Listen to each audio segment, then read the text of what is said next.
ಹಾವೇರಿ ಜಿಲ್ಲೆಯ ರಟ್ಟಿಹಳ್ಳಿ ತಾಲೂಕಿನಲ್ಲಿ ಸರ್ವಜ್ಞನ ನಾಡನ್ನ ನಿರಂತರ ಧರ್ಮ ಜಾತಿ ಮಾಡಿದ ಶಿವಯೋಗಿ ಮಾಸೂರು ತಿಪ್ಪಾಯಿಕೊಪ್ಪ ಸುತ್ತಮುತ್ತಲಿನ ಗ್ರಾಮಗಳನ್ನು ತ್ರಿವಿಧ ದಾಸೋಹಗಳ ಮೂಲಕ ಪಾವನಗೊಳಿಸಿದ ಜ್ಞಾನಯೋಗಿ ಶ್ರೀ ಗುರು ಮೂಕಪ್ಪ ಶಿವಯೋಗಿಗಳ ಮಠವನ್ನು ನಾಡಿನಾದ್ಯಂತ ಸಂಚರಿಸಿ ಆಕಾಶದೆತ್ತರಕ್ಕೆ ಬೆಳೆಸಿದ ಕಾಯಕ ಯೋಗಿ ಗುರು ವಿರಕ್ತ ಪರಂಪರೆಗಳನ್ನು ಸಮನ್ವಯಗೊಳಿಸಿದ ಧರ್ಮಯೋಗಿ ಶ್ರೀಮಠದಲ್ಲಿ ನಿರಂತರ ಧರ್ಮ ಜಾಗೃತಿ ಕಾರ್ಯಕ್ರಮಗಳನ್ನು ಏರ್ಪಡಿಸುವುದರ ಮೂಲಕ ಭಕ್ತರ ಕೋಟಿಗಳನ್ನು ಉದ್ಧರಿಸಿದ ಸದ್ಗುರು ಶ್ರೀ ಮನೀಪ್ರ ವಿರೂಪಾಕ್ಷ ಮಹಾಸ್ವಾಮಿಗಳು ದಿನಾಂಕ 26/9/2024 ಗುರುವಾರ ಬೆಳಗ್ಗೆ 8:15ಕ್ಕೆ ಶಿವಾಧೀನರಾಗಿರುತ್ತಾರೆ.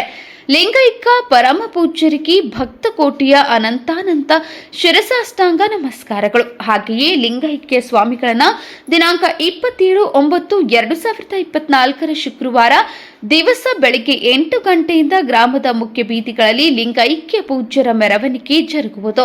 ನಂತರ 11 ಗಂಟೆಗೆ ಶ್ರೀಮಠದಲ್ಲಿ ಕ್ರಿಯಾ ಸಮಾಧಿ ಕಾರ್ಯಕ್ರಮ ನೆರವೇರುವುದು.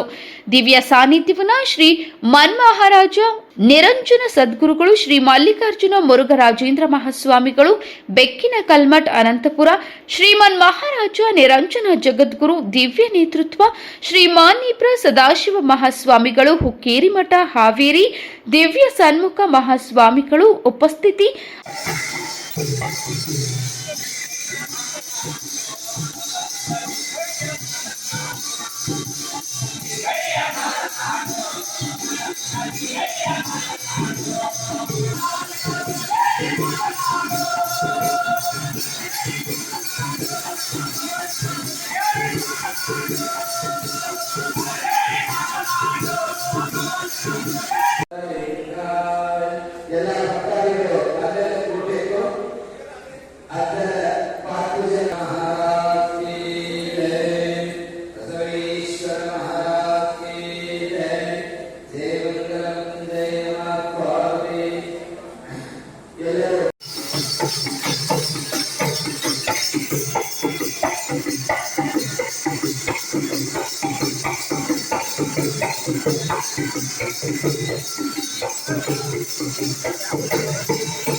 ಅಂದ್ರೆ ಗುರುಕುಮಾರ ಶಿವಯೋಗಿಗಳು ಒಂದು ಮಾತು ಹೇಳ್ಯಾರ, ತಮ್ಗೆಲ್ಲ ಗೊತ್ತೈತೆ ಏನಂತ, ಮಠದಿಂದ ಘಟ ಬೆಳಗಬಾರದು, ಈ ಘಟದಿಂದ ಮಠ ಬೆಳಗಬೇಕು ಅಂತ. ವೇದಿಕೆ ಮೇಲೆ ಆಸೀನರಾಗಿ ಆಶೀರ್ವಚನೆ ಮಾಡಿರ್ತಕ್ಕಂಥ ಪ್ರತಿಯೊಬ್ಬ ಪರಮ ಪೂಜ್ಯರು ಕೂಡ ಒಂದೇ ಮಾತು ಹೇಳಿದ್ರೆ ಏನಂತ, ಇಲ್ಲಿ ಬಂದಾಗ ಏನು ಇರಲಿಲ್ಲ, ಬಹಳಷ್ಟು ಮಳೆಯಾಯಿತು ಅಂತಂದ್ರೆ ಮಠನೂ ಕೂಡ ಮುಳುಗೋ ಸ್ಥಿತಿಯಲ್ಲಿತ್ತು. ಅಂತ ಪರಿಸ್ಥಿತಿಯಲ್ಲಿರ್ತಕ್ಕಂಥ ಮಠವನ್ನ ಮಹಾಪುರ ಬಂದರೂ ಕೂಡ ಮಠದೊಳಗಡೆ 1 ಇಂಚು ನೀರು ಬರಲಾರ್ದಂಗ ಮಠವನ್ನ ಬೆಳಗಿಸಿರ್ತಕ್ಕಂಥ ಕೀರ್ತಿ ವಿರೂಪಾಕ್ಷ ಮಹಾಸ್ವಾಮಿಗಳವರಿಗೆ ಸಲ್ತದ ಅಂತಕ್ಕಂಥದ್ದು ನಾವೆಲ್ಲರೂ ಕೂಡ ಅರಿವಿನೊಳಗಿರ್ತಕ್ಕಂಥ.